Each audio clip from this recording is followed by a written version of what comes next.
my fellow American citizens. We are all feeling dread, hopelessness, fear, and perhaps grief, sadness, and pain. Know that you are not alone, and each and every one of us prays the same prayer now that we know it is too late, here in the year 2201, to reverse climate change. Within the year, there will be so much carbon dioxide in the atmosphere that our planet will become uninhabitable. The impending extinction of the human race is a direct result of our actions. We are soon to be nothing more than a fossil record on a barren rock. Unless America steps up, my fellow American citizens, imagine you are on a train, speeding at 100 miles an hour. This train is speeding towards 10 people helplessly tied to the tracks. However, you have a short opportunity to divert the runaway train onto a new set of tracks, to which only one person is tied.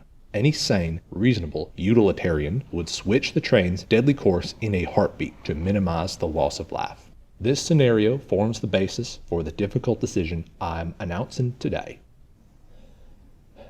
To use America's nuclear arsenal to blow up half the world. Let me be clear.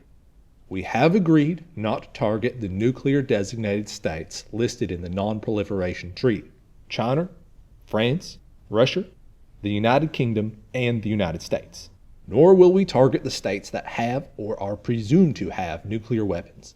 India, North Korea, Pakistan, Israel, and NATO members are exempted as well. These conditions prevent preemptive retaliation. No state will be able to stop our mission from its completion. Excluding these nuclear-armed nations, we are left with 2/3 of the world's population and almost half of global carbon emissions. Without this extraneous population, the protected states can continue for a time, perhaps another 50 years. As Commander-in-Chief, I have sole discretion over when America's nuclear arsenal is deployed. But I realize these are most grievous of circumstances, which is why I am putting the final decision to a binding national referendum.